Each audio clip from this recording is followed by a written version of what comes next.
നൂറ്റാണ്ടുകളായി ഭാരതത്തിലെ ക്രൈസ്തവർ അവരുടെ അധ്വാനത്തിൽ നിന്ന് പടുത്തുയർത്തിയ ദൈവാലയങ്ങൾ, വിദ്യാഭ്യാസ സ്ഥാപനങ്ങൾ, ആതുരാലയങ്ങൾ, അനാഥ മന്ദിരങ്ങൾ രാജ്യത്തിൻ്റെ വികസനത്തിനും കെട്ടുറപ്പിനും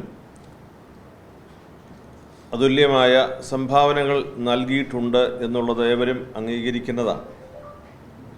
ഇത്തരം ന്യൂനപക്ഷ സ്ഥാപനങ്ങൾ സ്വയം പര്യാപ്തതയുടെ അപര്യാപ്തത മൂലം നാട്ടിലെയും മറ്റ് ദേശങ്ങളിലെയും അഭ്യുദയകാംക്ഷികളിൽ നിന്ന് ലഭിച്ച ചെറുതും വലുതുമായ സംഭാവനകൾ കൂട്ടിച്ചേർത്തിട്ടുണ്ട് എന്നുള്ളത് വസ്തുതയാണ്.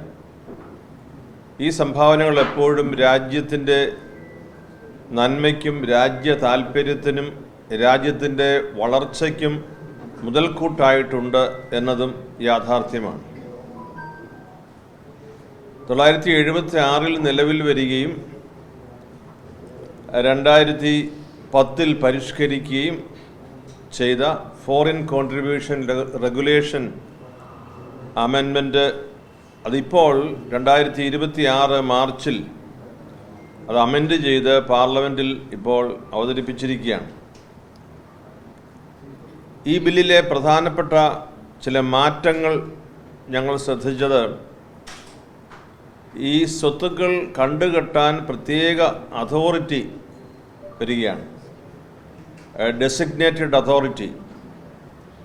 ലൈസൻസ് റദ്ദാക്കപ്പെടുകയോ സസ്പെൻഡ് ചെയ്യപ്പെടുകയോ പുതുക്കി നൽകാതിരിക്കുകയോ ചെയ്യുന്ന NGOകളുടെ വിദേശ ഫണ്ട് ഉപയോഗിച്ച് നിർമ്മിച്ചതോ വാങ്ങിയതോ ആയ സ്വത്തുക്കൾ ഏറ്റെടുക്കാനും കൈകാര്യം ചെയ്യാനും വിൽക്കാനും അധികാരമുള്ള ഒരു ഉദ്യോഗസ്ഥനെ നിയമിക്കാൻ ഈ പുതിയ ബില്ലിൽ വ്യവസ്ഥയുണ്ട്.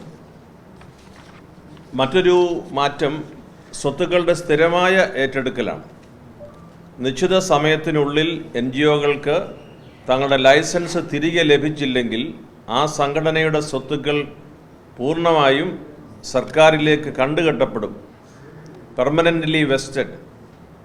ഈ സ്വത്തുക്കൾ പിന്നീട് സർക്കാർ ഏജൻസികൾക്ക് കൈമാറുകയോ പൊതു ആവശ്യങ്ങൾക്ക് ഉപയോഗിക്കുകയോ ചെയ്യാം.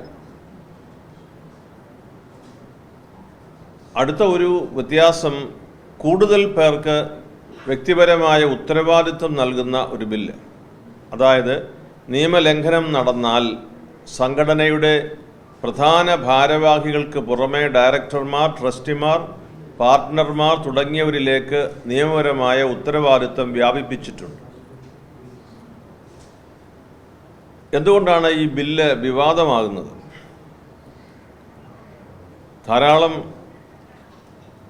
സന്നദ്ധ സംഘടനകളും സഭകളും മനുഷ്യാവകാശ പ്രവർത്തകരും പ്രതിപക്ഷ പാർട്ടികളും സഭയും എല്ലാം ഈ ബില്ലിനെക്കുറിച്ച് ഈ പ്രത്യേകമായ നിരീക്ഷണം നടത്തുന്നത് എന്തുകൊണ്ടാണ്?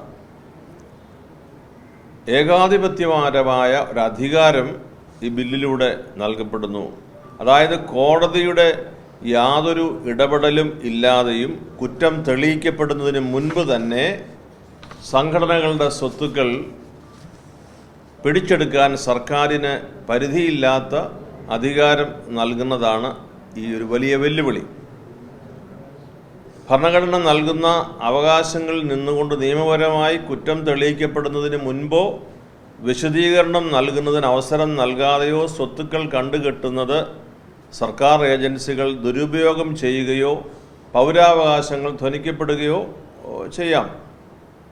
ലൈസൻസ് റദ്ദാക്കുന്നത് സംബന്ധിച്ച് കേന്ദ്ര ആഭ്യന്തര മന്ത്രാലയത്തിൻ്റെ കണക്കുകൾ പ്രകാരം കഴിഞ്ഞ 10 വർഷത്തിനുള്ളിൽ 21,900 അതിലധികം NGOകളുടെ FCRI റദ്ദ് ചെയ്യപ്പെട്ടിട്ടുണ്ട്.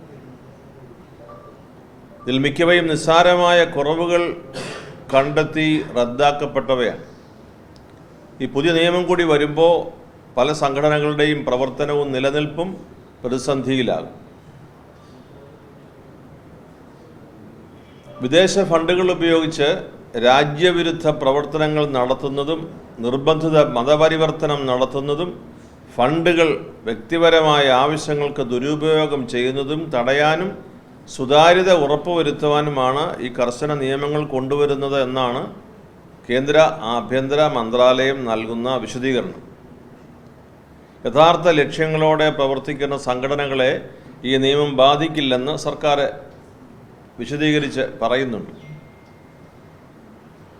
മറ്റൊരു ചിന്ത പങ്കുവയ്ക്കുന്നത് ഫണ്ട് തട്ടിപ്പ് ഉൾപ്പെടെ നിയമവിരുദ്ധമായി പ്രവർത്തിക്കുന്നവർക്കല്ലേ പേടിക്കേണ്ടതുള്ളൂ.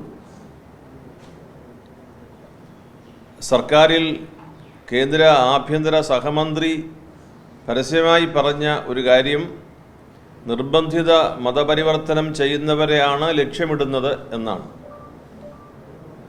അപ്പോൾ ഒരു വിഭാഗത്തിനും എതിരല്ല എന്ന് പറയുമ്പോൾ കേന്ദ്ര ആഭ്യന്തര സഹമന്ത്രി അത് വിളിച്ച് പറഞ്ഞിരിക്കുന്ന ഒരു കാര്യം അതാണ്. ക്രൈസ്തവ മാനേജ്മെൻറ്റുകൾ നടത്തുന്ന ലോകോത്തരമായ വിദ്യാഭ്യാസ സ്ഥാപനങ്ങളും ആശുപത്രികളും സാമൂഹിക ക്ഷേമ കേന്ദ്രങ്ങളും ആരുമില്ലാത്തവരെ സംരക്ഷിക്കുന്ന പരിപാലനാ കേന്ദ്രങ്ങളും അത് ഈ പുതിയ നിയമത്തിൻ്റെ വ്യാഖ്യാനത്തിലും കണ്ടെത്തുന്ന പിഴവുകളുടെ അടിസ്ഥാനത്തിലും അത് നിരോധിക്കാനും കണ്ടുകെട്ടാനും ആ വസ്തുക്കൾ സർക്കാരിലേക്ക് കൂട്ടിച്ചേർക്കപ്പെടാനും ഒക്കെ അധികാരം നൽകുന്ന ഒരു പുതിയ ബില്ലാണ് അവതരിപ്പിച്ചിരിക്കുന്നത്.